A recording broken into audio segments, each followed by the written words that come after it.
Hello दोस्तों, आदर्श coaching classes के YouTube channel पर आपका स्वागत है। जो हमारा टॉपिक के कंटिन्यू पढ़ते आ रहे हैं, जैसे हिंदी है। हिंदियों में सबसे पहले मैंने वर्ण विचार वगैरह आपको पढ़ाए थे। इसके बाद हमने संधियों को पढ़ा था और संधि के बाद हमारा नंबर है अब समास पर। तो समास भी मैं पहले आपको पढ़ा चुका हूँ। जो हमने एक पहला वाला समास था अव्ययी भाव पढ़ चुके हैं। तो इसी क्रम में हम जो समास का नेक्स्ट टॉपिक है द्विगु द्वंद्व बहुव्रीहि है और भी तत्पुरुष समास है, उन समासों के बारे में डिस्कस करेंगे। तो मैं आशा करता हूं कि आप हमारी वीडियो को देख रहे हैं। और दोस्तों, मैं आपसे एक निवेदन और मेरा, अगर आप ये वीडियो हमारी पहली बार देख रहे हैं तो सिर्फ पहले वाली जो वीडियो मैंने अपलोड कर रखी है तो आप पहले उनको देखना, क्योंकि जब आप पहला समझोगे तभी आप आगे वाला समझ पाओगे। ठीक है मित्रों, तो देखो इसी क्रम में हमें आगे चलते हैं कि जो पहले हम पढ़ रहे हैं समास। ठीक है मित्रों, समास। तो जो समास है मैंने बताया कि समास का शाब्दिक अर्थ क्या था, संक्षेपीकरण या फिर संक्षेप। क्या होता है मित्रों? संक्षेपीकरण। तो समास का शाब्दिक अर्थ हमारा क्या होता है? संक्षेपीकरण। और जो संक्षेपीकरण होता क्या है, मैंने कल भी बताया और आज भी बता रहा हूं कि बहुत बड़ी चीज को हमको छोटे से अक्षरों में बताना, मतलब कई वाक्यों को हमको एक वाक्य में लिख देना ही हमारा क्या कहलाता है? संक्षेपीकरण कहलाता है। कहने का तात्पर्य अधिक से अधिक चीजों को हमको कम से कम बातों में कहना है, वही होता है हमारा समास। अब जैसे मान लो पूरा वाक्य है, अब उसको हमको समास छोटे पद में लिखना है। तो जब हम बड़ी चीज को छोटी चीज में लिख देते हैं तो उसको हम क्या कहते हैं? सामासिक पद कहा जाता है। तो इसमें मैं आपको अव्ययी भाव से पढ़ा चुका था। पहला समास जो था हमारा, कौन से पढ़े थे हम? अव्ययी भाव समास। अव्ययी भाव समास में आपको पढ़ा चुका हूं। तो देखो मित्रों, मैंने बताया था जो अव्ययी भाव समास पढ़ाया था उसका पहला पद क्या होता था? प्रधान रहता है। पहला पद प्रधान रहता है, पहले अर्थ के अनुसार चलता था जो अव्ययी भाव समास है। अब जो नेक्स्ट समास बताने जा रहा हूं वो बताना होगा मैं द्विगु समास। कौन सा समास होता है मित्रों? द्विगु समास। तो देखो जो द्विगु समास होता है, तो द्विगु समास क्या कहता है कि इसका जो प्रथम पद होता है वो संख्यावाची होता है। सबसे इंपोर्टेंट बात हमको क्या लिखना है कि द्विगु समास का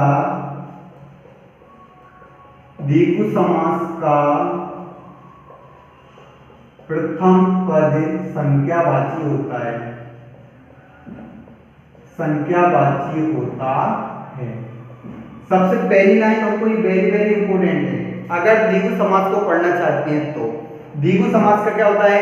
पहला पद होता है वो संख्या, मतलब प्रथम पद को पढ़ने के उपरांत हमको ऐसा लगता है कि मानो यहाँ पर किसी संख्या का क्या हो रहा है?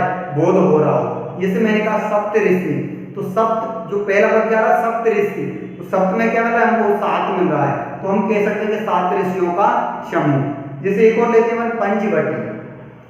तो पंचवटी क्या होता है? 5 भट्टों का समूह। तो पहले क्या आ रहा है? 5। इसी तरीके से द्विगु समास के अंतर्गत हमारे लिए प्रथम पद मिलेगा वो कैसा मिलेगा? संख्यावाची मिलेगा। बस हमको उसी चीज पर डिपेंड करना है, उसी पर हमको ध्यान देना है। देखो हर एक चीज की एक अलग अलग पहचान होती है, बट हम लोग क्या करते हैं? उनको रटना प्रारंभ कर देते हैं। रटना नहीं है, हमको केवल समझना है, क्योंकि जब तक नहीं समझेंगे तो हमको उसका अंतर है या उसका अर्थ है हमको पता नहीं पड़ पाएगा। और जब हम एक एक चीज को गहराई से समझेंगे तो हम उसके अर्थ को बखूबी पहचान सकते हैं।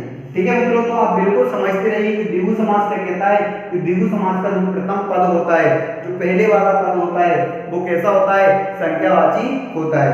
ठीक है मित्रों, इसमें एक को लिखना है एक बात और, द्विगु समास का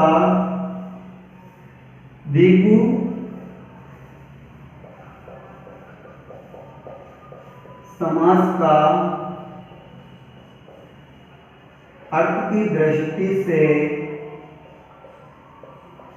दूसरा पद प्रधान होता है। दूसरा पद प्रधान होता है। ठीक है मित्रों, तो ये क्या कह रहा है कि जो द्विगु समास है, तो द्विगु समास में क्या होता है? देखो इससे पहले हमने अव्ययी भाव समास को पढ़ा था, तो अव्ययी भाव समास का प्रथम पद प्रधान था, लेकिन द्विगु समास का अर्थ की दृष्टि से दूसरा पद प्रधान होता है। अब देखो जो पद होता है प्रधान होता है। अब यहाँ से भी क्वेश्चन आपका खड़ा हो सकता है समास में कि द्विगु समास का कौन सा पद प्रधान होता है? प्रथम, दूसरा, दोनों या इनमें से कोई नहीं। तो तो द्विगु समास का हमेशा दूसरा पद प्रधान होता है। और इससे पहले जो अव्ययी भाव समास पढ़ा था, तो अव्ययी भाव समास का कौन सा पद हो रहा था? प्रथम पद प्रधान हो रहा था। ठीक है मित्रों, तो ये इसका थोड़ा सा लॉजिक बताया मैंने, इसको आप याद रखिए और आगे चलते हैं। देखो आगे क्या होता है, इस समास के अंतर्गत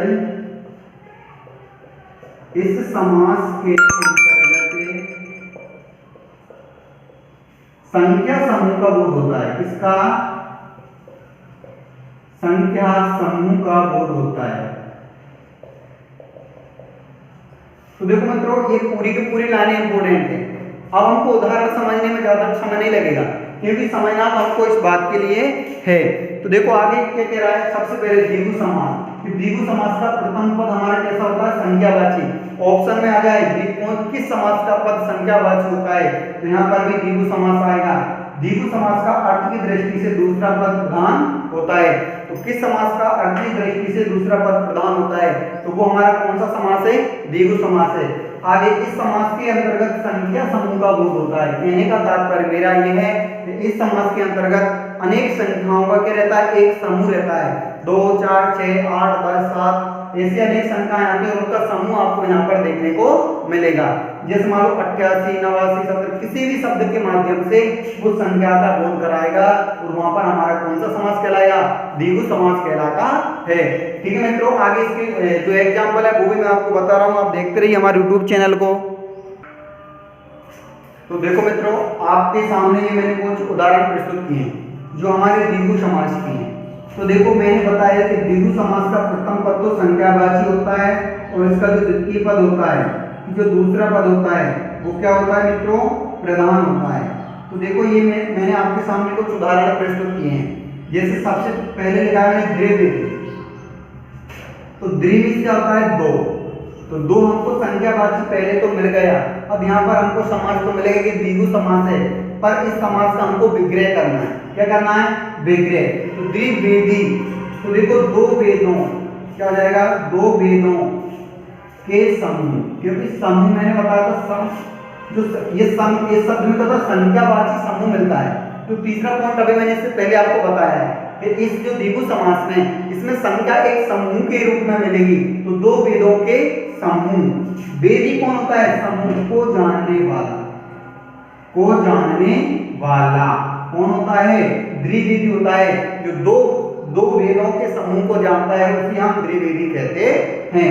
नेक्स्ट है त्रिवेदी। त्रिवेदी का मतलब होता है 3 समूहों को, 3 समूहों को जानने वाला। 3 वेदों के समूह को, 3 वेदों के समूह को जानने वाला, को जानने वाला। तो देखो मित्रों, त्रिवेदी 3 वेदों का समूह तो आपको मिलना है, समूह तो आपको आएगा ही, क्योंकि पहले ही लिखा दिया कि द्विगु समास में संख्याओं का समूह होता है। तो 3 वेदों के समूह को जानने वाला। अगला त्रिगुण। त्रिगुण क्या हो जाता है? 3 गुणों का समूह। क्या हो जाएगा? 3 गुणों का समूह। 3 गुणों का समूह आना है। अगला है द्विरंग। 2 रंगों का समूह। क्या हो जाएगा मित्रों? 2 रंगों का समूह। तो देखो मित्रों, इसमें ये हमारे का एक समास है और ये हमारा क्या है? समास का विग्रह है। समास देकर समास विग्रह पूछ सकता है, विग्रह देकर आपको संक्षिप्त समास का संक्षिप्तीकरण पूछ सकता है। तो देखो मैंने बताया कि बहुत बड़ी चीज को हम छोटे रूप में लिखते हैं। तो देखो यहाँ से 1 2 3 4 5 6 7 हमारे यहाँ पर 7 शब्द हैं। 7 शब्दों को हमने क्या कर दिया? संक्षेप में द्विविधि लिख दिया। तो इसी को हम क्या बोलते हैं मित्रों? समास कहा जाता है। अगला है देखो चौकड़ी। चौकड़ी तो 24 का होता है 4 कड़ियों का समूह। 4 कड़ियों का समूह। क्या होता है मित्रों? 4 कड़ियों का समूह। त्रिलोक, 3 लोकों, त्रिलोक क्या होता है? 3 लोकों का समूह। ठीक है ना? चतुर्भुज, 4 भुजाओं का समूह। क्या हो जाएगा मित्रों? 4 भुजाओं का समूह। चतुरंग यानी 4 रंगों वाला। चतुरंग, 4 रंग का समूह। 4 पाई तो क्या हो जाएगा? चार पाइयों का समूह। ऐसी पंचमणि, पांच मणियों का समूह। क्या हो जाएगा मित्रों? पांच मणियों का समूह। तो देखो मित्रों, ये हमारे एग्जाम्पल है, वेरी वेरी इंपोर्टेंट है। मैंने कहा था समास किसे कहते हैं? किसी शब्द का, किसी वाक्यों का, किसी भाषा का संक्षिप्तीकरण हमारा समास कहलाता है। कहने का तात्पर्य बहुत बड़ी बातों को हम बहुत छोटी छोटी बातों में लिखते हैं, वही हमारा समास कहलाता है। समास, इसमें सभी समाज आते हैं। तो देखो जैसे त्रिवेदी लिखा है, दो वेदों के समूह को जानने वाला, ये कितनी बड़ी चीज है, एक शब्द में हमने समाहित कर दी, तो यही हमारा समास कहलाता है। और ये हमारा समास है, और ये हमने समास का क्या कर दिया? विग्रह किया। विग्रह का तात्पर्य इस चीज को अनेक भागों में विभाजित कर दिया। आपको समास देकर समास का विग्रह करवा लेगा, दिए गए शब्द का समास विग्रह करके इसका नाम लिखो। या फिर त्रिवेदी दिया है, तीन वेदों के समूह को जानने वाला, ये दे देगा, आपको विग्रह करा देगा। अगर विग्रह तो ये करा देगा। अगर ऐसे दे दिया उसने और आपसे कहे सामसिक पद लिखो, तो इसको हम क्या कहते हैं? सामसिक पद कहते हैं, क्योंकि बहुत बड़ी चीज को छोटी भाषा में लिख दिया तो वो सामसिक पद बन जाता है। त्रिगुण, तीन गुणों का समूह। तो तीन गुणों का समूह, देखो चार शब्द मिला है यहाँ पर, लेकिन हमने एक शब्द में इसका आंसर दे दिया, त्रिगुण। इसी तरीके से ये जो सारे के सारे ऑप्शन है, और इधर देखो दो, तीन, तीन, दो, चार, तीन, चार, चार, चार और ये पांच, हमको संख्या मिल रहा है। तो संख्या मिलने का तात्पर्य यहाँ पर कौन सा? द्विगु समास कहलाएगा। और जो संख्या है उनके सब में हमने समूह लगा रखा है, समूह, क्योंकि संख्याओं का क्या लगेगा? तीन लोगों का समूह, में सभी में समूह नीचे आ जाएगा, क्योंकि संख्याओं का समूह बनता है इसके अंतर्गत, जो मैं पहले लिखा चुका हूँ। और द्विगु समास में मित्रों मैंने कहा था इसका दूसरा पद प्रधान होता है, प्रथम पद संख्यावाची होता है। तो देखो तीन संख्यावाची, वेदी यानी वेदों, तो ये हमारा क्या प्रधान शब्द है। द्विरंग, द्वि तो हमारा संख्यावाची हो गया, तो जो रंग है वो हमारा प्रधान हो गया। कि रंग नहीं होता तो दो क्या है, हम पहचान नहीं पाएंगे, इसलिए इसका दूसरा पद प्रधान होता है और प्रथम पद होता है वो हमारा कैसा होता है मित्रों? संख्यावाची होता है। ठीक है, मैं आशा करूंगा कि आपको ये मेरा पसंद आया होगा। देखो मैं थोड़ा सा टाइम लेता हूँ, 10 या 15-20 मिनट का। इसमें मैं तो देखो थोड़ा पढ़ाता हूँ, एक एक चैप्टर रोजाना आपको पढ़ाएंगे। 6 हमारे जो समास हम 6 दिन में क्लियर करेंगे। अब एक आप समास इससे पहले पढ़ा चुका हूँ और द्विगु समास है आपके सामने है। इसके बाद आगे तत्पुरुष समास है, कर्मधारय समास है, बहुव्रीहि समास है और द्वंद्व समास है, जो हमारे 4 और रह रहे हैं। तो वो मैं 4 दिन में धीरे धीरे एक एक को मैं क्लियर आपको कराऊंगा।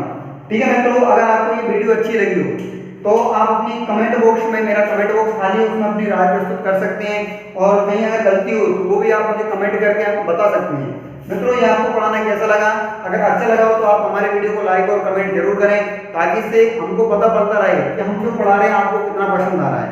और इसको अगर आपको अच्छा लगे तो अपने दोस्त और मित्रों तक इसको आप शेयर करें, क्योंकि हमारा छोटा सा प्रयास कहीं काम आ जाए, तो यही यही कोशिश है। और हमारा ये छोटा सा प्रयास है वो कहीं ना कहीं आपके जीवन में काम आ सके, क्योंकि लग तो छोटा रहा है पर कई बार आपको पता है बंदा एक पॉइंट से रहता है, पॉइंट 5 से पॉइंट 10 से रह जाते हैं, तब हमको इन सभी चीजों की अहमियत का पता पड़ता है कि भाई काश मैं उसको पढ़ लेता तो वहां से मेरा आंसर सही हो जाता। ठीक है मित्रों, आज की वीडियो के साथ मैं इसको यहीं समाप्त करता हूं। मिलते हैं फिर किसी नेक्स्ट वीडियो में, जब तक के लिए जय हिंद, जय भारत, आप सभी को बाय बाय।